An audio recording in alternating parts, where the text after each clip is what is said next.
That night started with a glass of wine, a playlist I didn't realize had turned too slow, too sultry, and the hum of my phone buzzing across the kitchen counter. I wasn't expecting anyone. The name on the screen wasn't for me either. He dialed the wrong number. Or so I thought. I picked it up curious. Maybe he'd realize it mid-ring and hang up. But he didn't. The call connected. And the moment I pressed the phone to my ear, I was caught. "You shouldn't have left like that," a deep voice murmured. There was a low thrum in his tone, the kind that felt like thunder tucked behind clouds. "You know what you do to me." Silence. Then a soft, shaky breath on the other end. A woman. My heart paused. "I couldn't stay," she whispered. "Not with your wife in the next room." Everything in me locked up. The wineglass was still in my hand, but I didn't move. I didn't speak. And I definitely didn't hang up. I knew that voice. Not hers. His. Brandon. My best friend's husband. The man who smiled too long when our hands brushed across a wine bottle. The one who helped me lift boxes when I moved in upstairs, who leaned just a little too close when he asked about my weekend. Always with that polite married man charm.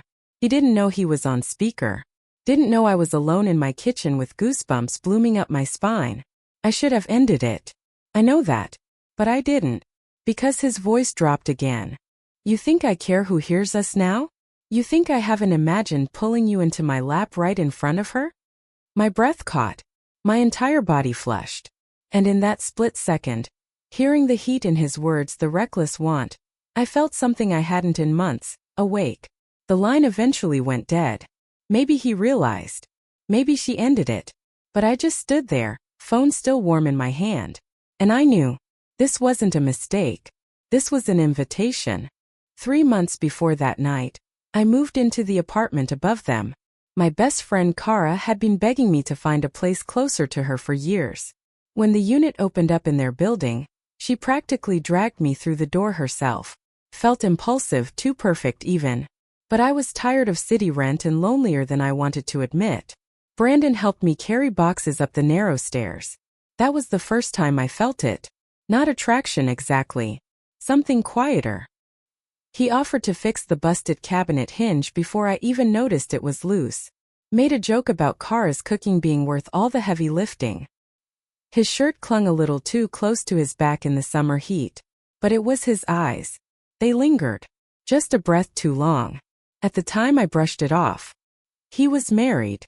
She was my friend. Still it kept happening. The night Kara burned dinner and he showed up at my door with takeout, claiming she'd panicked and sent him on a rescue mission.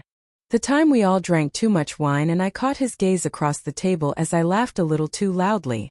Little things. The kind you only notice when you're not sure if you want to. We never crossed a line. Not really. But the space between us started to hum with something unspoken. I told myself it was harmless. Until that call. Until I heard the side of him she never saw. And now, every look he ever gave me had a different meaning. Every smile. Every pause. Every accidental touch. And I couldn't stop imagining what might happen if I didn't walk away. The next time I saw him, I couldn't look at his mouth without hearing those words again. "You think I haven't imagined pulling you into my lap?" I was picking up a package from the front desk when he stepped out of the elevator. Our eyes locked. For a moment the building felt too quiet. Like something was waiting to happen. He smiled too casual. "Hey, got a minute?" I should have said no. I should have walked right past him. But my body didn't get the memo. It moved toward him like it had its own secrets to keep. We ended up in the laundry room, of all places. No one ever used it in the afternoon, and maybe he knew that. Maybe I did too. He leaned against the counter like it was nothing. Arms crossed, jaw tight. "Did I call you the other night?" I tilted my head, played it cool. "You did." He nodded slowly. No panic. No apology. Just a flicker of something darker in his eyes. "Did you hear all of it?" I looked at him then. Not just looked but peeled him open with my eyes, just enough to let him know I wasn't afraid. I did. His breath hitched. Just a little. Barely visible. But I saw it. And he saw me seeing it. He stepped closer. Inches. Not enough to touch. But enough to feel the pull. "I shouldn't have," he said. "Then why don't you look sorry?" Silence bloomed between us, thick, hot, electric. And in it I saw something shift in him. Not guilt. Hunger. He leaned in, close enough for his breath to graze my cheek. Because I'm not. I didn't kiss him. Not then. Not yet. But I didn't step back either.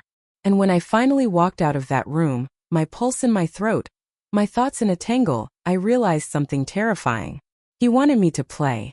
And I wanted to win. Started with looks. Lingering glances in doorways. Silent pauses in crowded rooms. The kind of eye contact that says everything we weren't supposed to say out loud. Then came the messages. Harmless at first, questions about packages, shared building issues, things that made sense. Until one night just past midnight he sent, "You can't wear that dress again.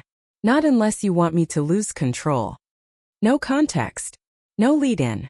Just the truth dropped like a match into dry grass.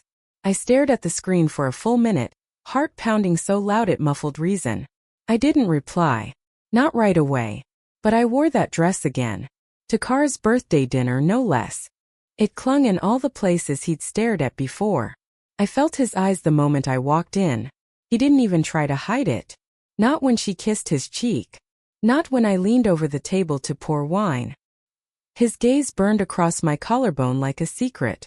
After dessert, while Kara disappeared into the kitchen, he brushed past me in the hallway. His fingers grazed my wrist. A touch that shouldn't have meant anything. Felt like lightning. "You know what you're doing," he whispered close to my ear, so quiet I barely caught it. I didn't answer. I didn't need to. 'Cause I knew he was right. And the worst part? I liked it. There was something dangerously intoxicating about knowing I had the power to shake him.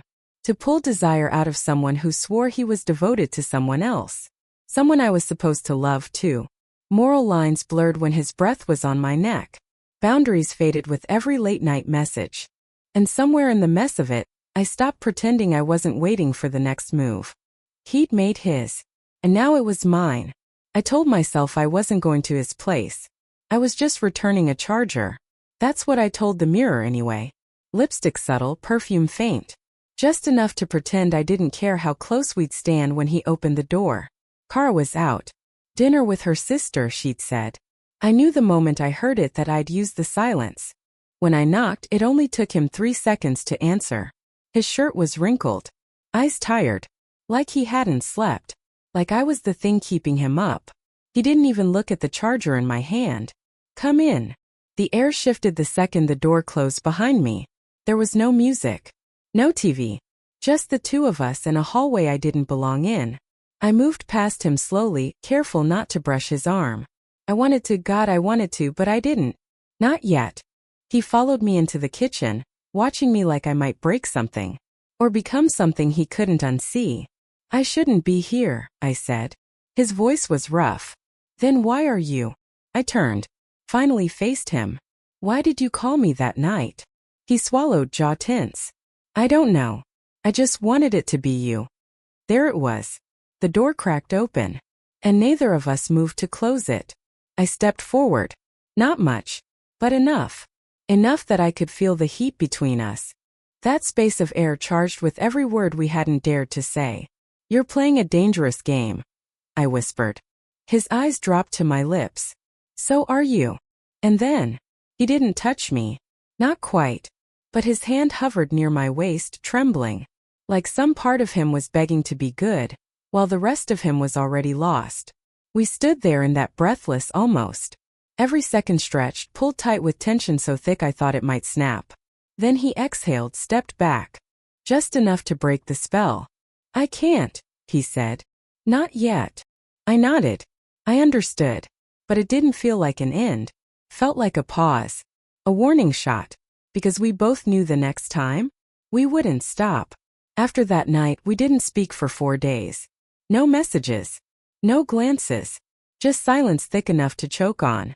I told myself it was over. That the line we didn't cross somehow saved us. But it didn't feel like relief. Felt like withdrawal. I was halfway through a book I couldn't finish, wearing pajamas I hadn't changed out of all day, when there was a knock at my door. I knew it was him before I opened it. Brandon stood there, wet from the rain, a soaked hoodie clinging to his frame. His eyes held something raw, something unraveling. "I wasn't going to come," he said. But I can't stop thinking about you. My heart leapt. I stepped aside. He came in, dripping and electric, like the storm outside had followed him in. We didn't speak for a moment. We just stood there, inches apart. The air so charged it felt alive. He looked at me like he'd forgotten what guilt was. I keep replaying it, he murmured. That night. Your voice. The way you looked at me. I should have stopped him. But I didn't. Because I was tired of pretending I didn't want the same thing. I reached for him finally, and the second my fingers brushed his soaked shirt, something broke. He pressed into me like he'd been waiting a lifetime. His breath caught in my hair, my neck, my shoulder. Hands trembling with restraint that was quickly losing its grip. My back met the wall with a soft thud. Not rough. Just desperate. Our mouths didn't quite meet. They hovered. Teased. His forehead rested against mine. Our breath mingled in that small trembling space between yes and no. And in that breathless stretch of seconds, the only thing I could hear was the thunder outside, and the pounding of my own heart. He whispered, "Tell me to stop." But I couldn't, because my hands were already in his hair. And his were already memorizing the shape of me like he'd dreamed it 1,000 times. We didn't cross the line that night either. But we erased everything around it. And I knew we were never going back. Things changed after that night. Not in the obvious ways. We were still careful. Still silent. Still pretending we hadn't crossed a line with every look, every near touch, every memory we kept rewinding behind closed doors. But something inside us had shifted. Like we'd slipped beneath the surface of something we could no longer name. And then Kara started to notice. It was subtle at first. A strange glance when I laughed too hard at his joke. A pause when she saw him texting and he tilted the screen away.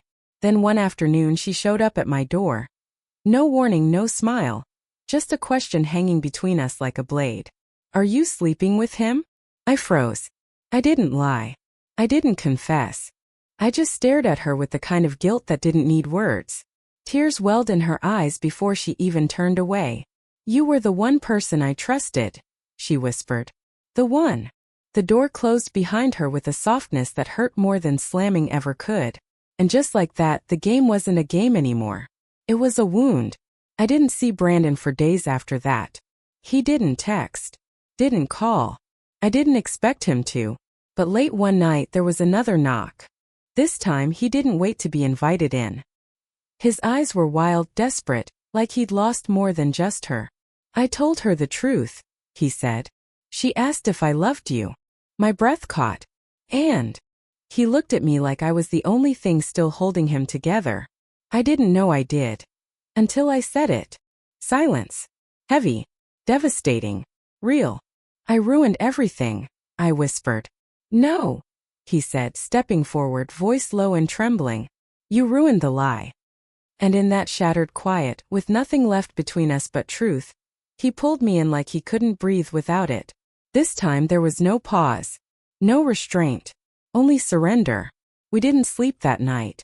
Not because of what we did, though every touch still echoed on my skin like a secret I couldn't shake, but because silence followed us like a shadow. The kind of silence that only comes when something sacred has been broken. He held me like he thought I might disappear. And maybe in some way I already had. Morning light crept through the window, soft and merciless. It painted the truth across the room in pale gold and aching quiet. "This doesn't fix anything," I whispered. He nodded against my shoulder, voice hoarse. "I know." There was no pretending anymore. No space for fantasy. The world we'd lived in of tension, glances, heat, it was gone now. Replaced by fallout. Kara moved out that weekend. No confrontation. No screaming match. Just silence and a set of keys left on my doormat. She didn't block me. Didn't unfriend me. She just disappeared. And maybe that was worse. Brandon stayed for a while. We tried, I think, to make something real out of the ashes. But some things don't survive the fire they start. He'd sit on my couch and look at me like he was trying to remember how it all began, before it got messy, before it got real. And I would lie awake beside him wondering if love that starts with a lie ever becomes something you can trust. Eventually he left too. Not for her. Not for anyone. Just gone. And now? Now I live in that same apartment with the same creaky floors and too thin walls. But everything feels different. Sometimes I still hear the ghost of that phone call. His voice, that hunger, that heat. Sometimes I miss it. But mostly I miss who I was before the game began. Before I learned what I was capable of. Before I realized how easy it is to confuse desire with destiny.